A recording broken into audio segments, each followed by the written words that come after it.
Hi, welcome to our channel where we share the most intriguing stories. What if your quiet life on a peaceful hill turned into a full-blown war with drones, fake fines, and viral revenge, all because you weren't in the local HOA? This is the outrageous true story of how one man took on a suburban tyrant and turned the internet into his courtroom.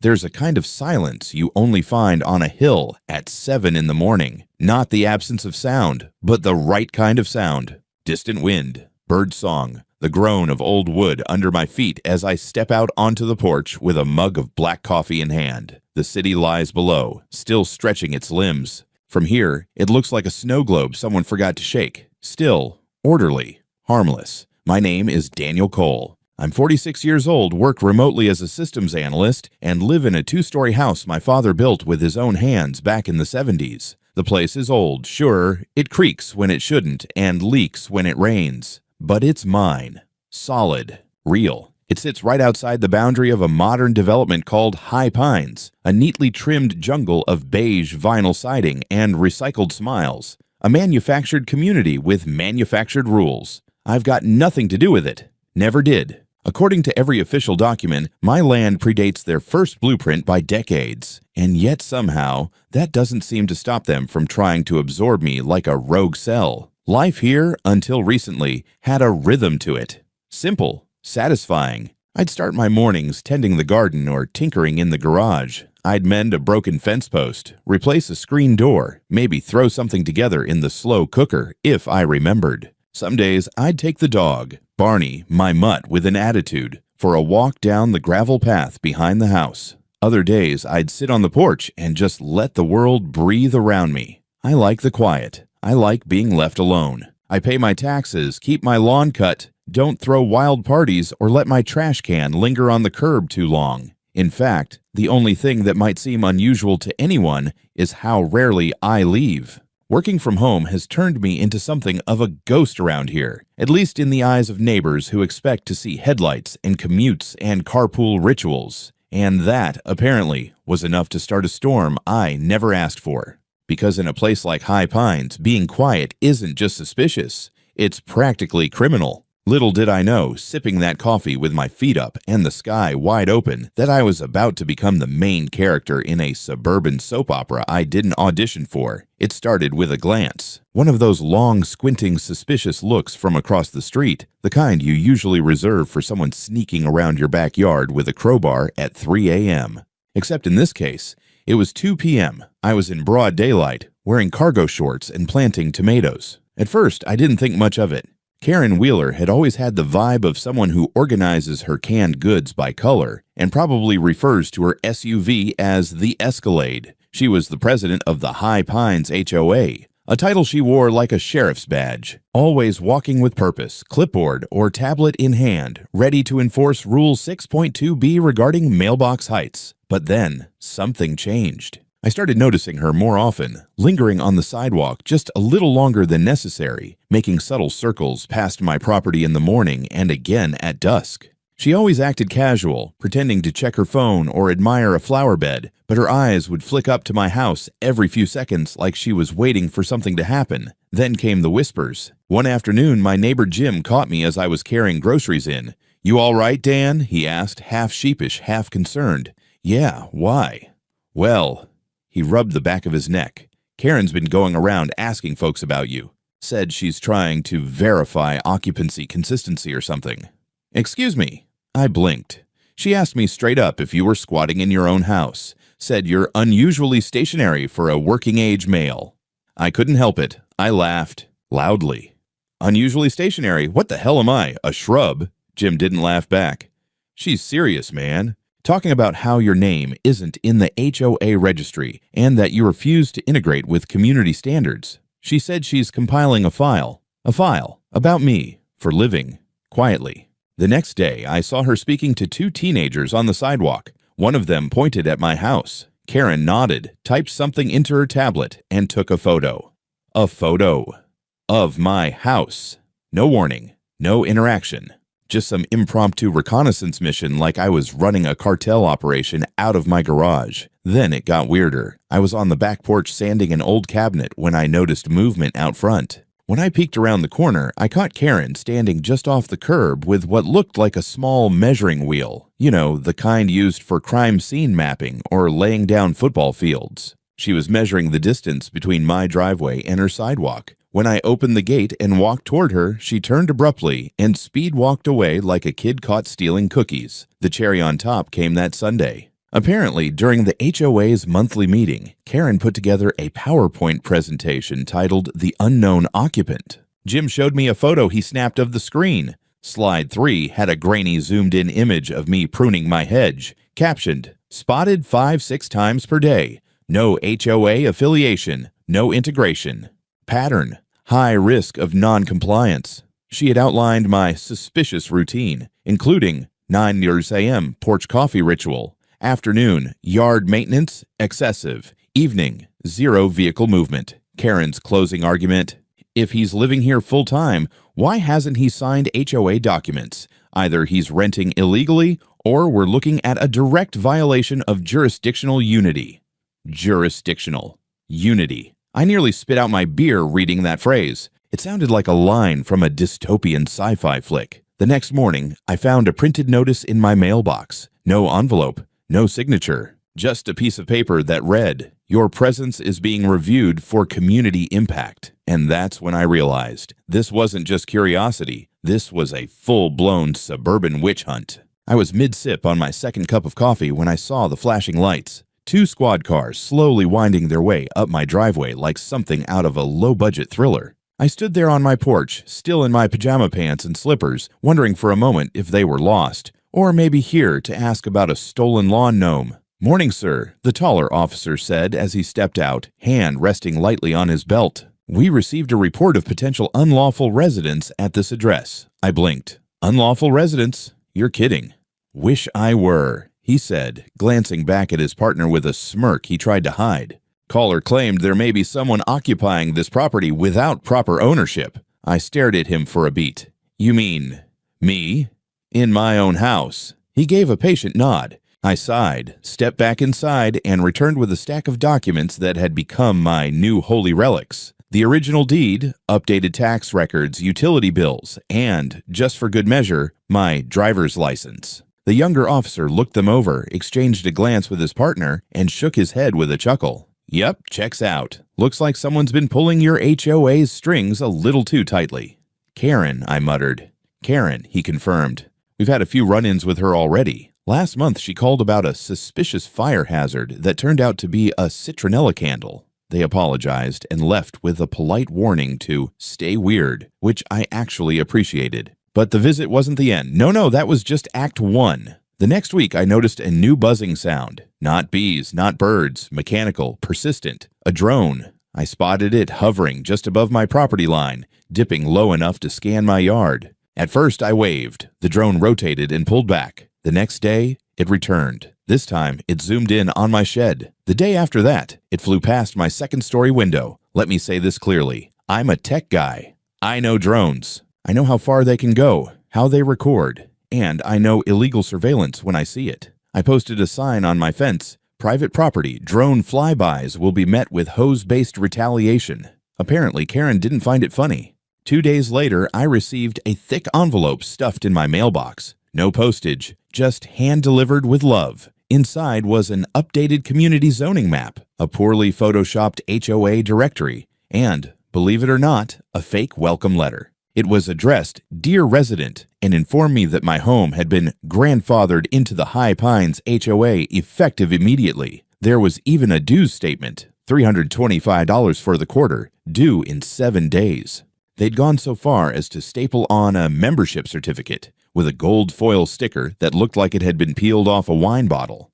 I scanned it, laughed, then forwarded everything to my lawyer. That night, I sat in my kitchen flipping through the absurdity. When the drone returned, this time it had a message banner hanging beneath it. "Welcome to High Pines. Compliance is community." I sprayed it with my garden hose. I'd like to say I took the high road, that I turned the other cheek. But the truth is, once you get a fake welcome letter stapled to a wine label sticker and a drone tells you to comply, something inside you snaps. So I lawyered up. Michelle Green, real estate attorney, local legend, The kind of woman who wears heels sharp enough to open envelopes and a voice that could cross-examine thunder. I found her after reading a review that said, "She made my HOA president cry in mediation. 11:10. We met for coffee. I showed her the fake documents. She laughed exactly once, then spent the next hour drafting a cease and desist so cold it could have frozen Karen's lavender bushes solid. Within 48 hours, Karen received formal notice that she and the HOA were being reported for harassment, defamation, and attempted extortion. A complaint was filed with the county zoning board detailing false claims of jurisdiction. And most satisfyingly, a petition was submitted to legally register my property as HOA exempt, with the county clerk attaching a personal note. "For God's sake, leave this man alone." Karen, of course, did not take it well. The very next day, she plastered the neighborhood with flyers, actual flyers, printed in color, laminated, titled, "Community Watch Alert Illegal Occupant. Warning, house on hill, does not follow HOA rules, may lower property values. Stay vigilant." The flyer had a grainy black and white photo of me walking my dog in a hoodie, like I was the Unabomber. It even included my street address, circled in red. I looked like a suspect from Dateline NBCU. That was the last straw. I made a video. Nothing dramatic, just me, standing in my yard, calmly explaining what had been going on. I held up the fake HOA map, the certificate, the drone footage, even the laminated flyer. I titled the video, "When Your HOA Tries to Annex Your House Like It's 1942, and I uploaded it to YouTube and TikTok. By the next morning, the video had 87,000 views. By lunchtime, over 300,000. By dinner, someone sent me a link to a Reddit thread called Karen versus the Hill Man. I was trending. My mailbox overflowed with gnome figurines and "You got this, Daniel" notes from strangers. But Karen wasn't done. That evening, as if this were all just a game of HOA chicken, she held a special emergency meeting on the community green. A fold-out table, microphone, handouts. I watched from my porch with binoculars, sipping a beer and eating popcorn. Her PowerPoint was titled, "Defending the Neighborhood, Why Standards Matter." Slide 2 was just a big picture of my house. Slide 3 had my Wi-Fi network name, which apparently she'd picked up during a neighborhood scan. "It's definitely not in HOA. I regret nothing." Then she made her boldest move yet. She unveiled a petition demanding that the HOA file suit against me for encroachment, non-compliance, and destabilization of neighborhood morale. There were maybe 11 signatures. 3 of them misspelled their own names. At that point, I walked down to the green and approached the group. I wasn't angry. I was calm, cold even. I introduced myself, nodded to a few stunned neighbors, and said clearly, "I don't live in your neighborhood. I live on my land. I don't answer to your rules, and I never will. And if this continues, I'll make sure your HOA learns that the hard way. In court." Then I turned to Karen and added, "Tell your drone to stay off my porch. I'm not responsible for what my hose does next time." Dead silence. One person clapped. I think it was Jim. I figured after the showdown on the community green, things might cool off. Maybe Karen would realize she'd picked the wrong battle. Maybe she'd take up gardening or candle making or witchcraft, anything but HOA warfare. But no, she escalated. First came the bribe. One morning I found a white envelope slid under my garage door. No stamp, no name, just a neat little note inside. "We believe in harmonious community living. Let's resolve this with understanding and mutual benefit. Enclosed, $500 goodwill gesture in exchange for compliance." Tucked inside, 5 crisp $100 bills. It was such a bizarre mix of creepy and corporate, I actually laughed out loud. I pinned the note on my fridge under a magnet that says, "Crime, but make it polite."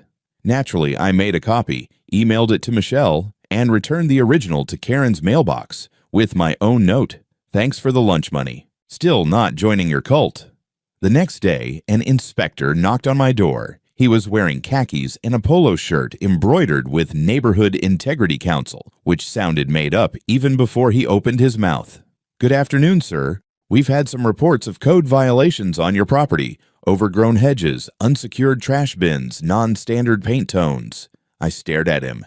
"Do you work for the county?" "No, sir. I'm with the HOA Adjacent Oversight Initiative." I blinked. "That's not a thing." He tried to hand me a clipboard. I handed it right back. Then I pulled out my phone and began recording. "This is private property," I said.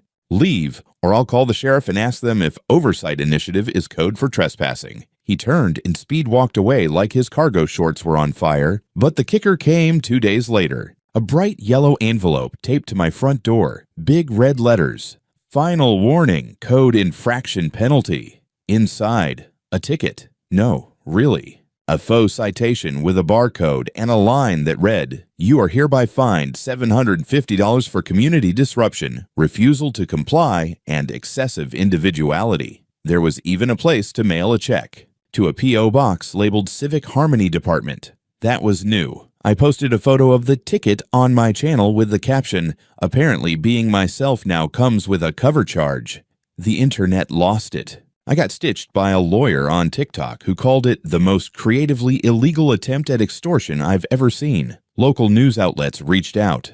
A guy from Florida sent me a crocheted throw pillow that read, "Compliance is futile." But Karen wasn't deterred. She doubled down, hiring teenagers to hand-deliver warning leaflets door to door with vague bullet points like, "Beware of non-standard residents. Compliance keeps property values strong. Ask your neighbor, do they reflect the HOA spirit?" One even ended with, "Do you know who lives next to you?" Like a Cold War PSA. So I printed my own flyers. Black and white, plain font.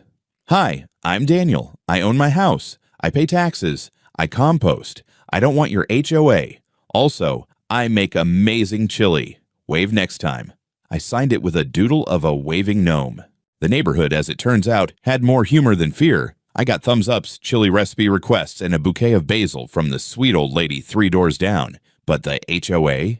It was spiraling. Karen had turned a simple property boundary into a suburban Cold War. Only instead of missiles, she had drones and fake fines. And I had sarcasm, social media, and a lawyer with teeth. It all led to this. After months of harassment, forged documents, drone warfare, and HOA-sponsored propaganda, the courtroom became our final battlefield. And make no mistake, this was no small claim sideshow. This was a full-blown legal spectacle, complete with press coverage, HOA board members in pressed suits, and Karen Wheeler herself perched like a falcon in designer beige. The judge, Honorable Marla Desmond, was a woman in her 60s with a stare that could crack pavement. She had zero tolerance for nonsense and a deep personal hatred for wasted time. "Let's get to the meat," she said as the proceedings began.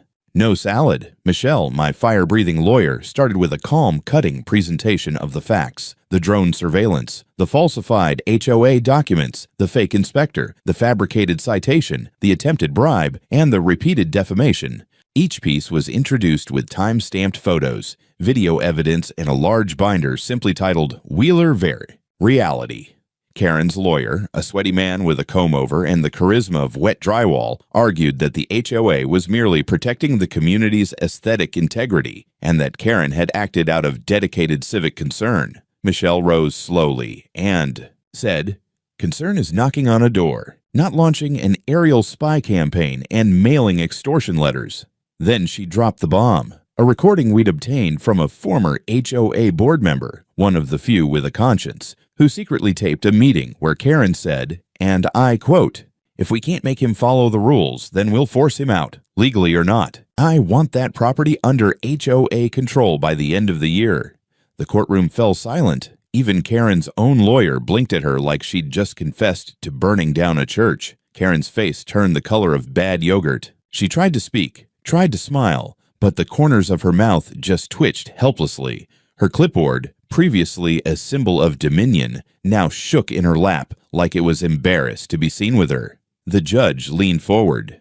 "Let me get this straight. You conspired to forcibly bring a private citizen's property under HOA rule, falsified legal documents, harassed him with unauthorized surveillance, and distributed slanderous materials to the public, all without jurisdiction or consent." Karen stood slowly, as if she still believed she had a card to play. "Your Honor, we were simply trying to preserve the integrity of High Pines. He didn't fit our expectations of community cooperation. His behavior, the judge cut in, voice low and deadly. "He mowed his lawn and minded his business. You, Ms. Wheeler, organized an unlawful campaign against a man who was never yours to govern." The gavel didn't slam, it exploded.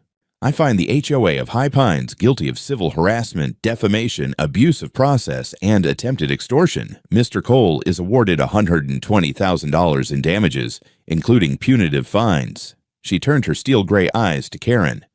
"Ms. Wheeler, I am referring your actions for criminal investigation. You are hereby barred from serving on any HOA board for life. You will complete 200 hours of community service, and you will personally issue a written public apology to be posted on the official HOA Bulletin website and, yes, Facebook group. You are dismissed." Karen didn't cry, not right away, but her hands trembled. Her jaw clenched. For the first time since the entire ridiculous saga began, she looked small, like a child caught cheating on a test with no way to talk her way out. She gathered her things slowly, as though delaying the walk of shame might somehow reduce its sting. And as she passed me, eyes burning holes through the floor, I simply said, "Should have left the drone out of it." The crowd, yes, there was a crowd, laughed. Even the court reporter smirked. Karen didn't look back. It's funny how quiet the hill feels now. Not just the peaceful kind of quiet I always cherished, but a satisfied quiet. The kind that comes after a thunderstorm clears and the birds slowly start singing again, one by one, as if checking the coast is clear. Karen Wheeler moved out. Not immediately, of course. First, there was the obligatory HOA shakeup. The board dissolved faster than a paper straw in sweet tea. A few members resigned in shame. 2 others claimed they had no idea Karen was doing any of this. And the treasurer skipped town, possibly to avoid answering questions about emergency flyer printing expenditures. A new HOA board formed, reluctantly, humbly, and they sent me a fruit basket with a handwritten card to the man who reminded us all that boundaries matter. It had mangoes. I don't even like mangoes, but I respected the gesture. As for Karen, she fulfilled her obligations, begrudgingly. Her apology post on the HOA Facebook group was glorious. To the residents of High Pines, and especially Mr. Daniel Cole, I extend my sincerest regrets for any misunderstandings caused during my tenure as HOA president. It went on like that, carefully avoiding actual remorse. But the kicker, Facebook auto-suggested my page in the comments, and dozens of neighbors tagged me with gifs of confetti, clapping minions, and even one of Gandalf saying, "You shall not pass." Eventually, her house went on the market. It sat unsold for months. Word travels fast when you're the villain in a community meme thread. Someone finally bought it, a young couple who knocked on my door the day they moved in and said, "We brought pie, and we're not part of the HOA drama, promise." Solid start. As for me, life's better than ever. My property is now officially recognized as an HOA-exempt historical parcel, a designation that, as far as I can tell, means back off, or Daniel will live stream you. I kept making videos, mostly DIY stuff and HOA horror stories sent in by viewers. One of them went viral. The HOA that tried to annex my house and got sued into oblivion. There's merch now. My bestseller? A t-shirt that reads, "Excessive individuality, guilty as charged." And now, every 4th of July, I throw a massive barbecue on the hill. We call it Independence from HOA Day. Neighbors bring food, the local band plays classic rock, and I project Karen's old drone footage on a big white sheet like it's a drive-in comedy. This year, I added a new sign to the edge of my property. Big, bold, impossible to miss. This house is not part of your community. This house is free. Below it hangs a laminated copy of Karen's flyer, the one that called me a threat to property values. I added my own sticky note. Property value up 12%. Thanks, Karen. Barney, my dog, now has his own Instagram account. He's wearing a bandana that says, "Not in your HOA." People love it. And me? I'm still here. Still sipping coffee on the porch. Still mowing my lawn like a free man. Still making chili for the neighbors who wave when they pass by. Turns out, victory isn't always about beating the system. Sometimes it's about living well enough to become the punchline and the legend. And on this hill, that's exactly who I am.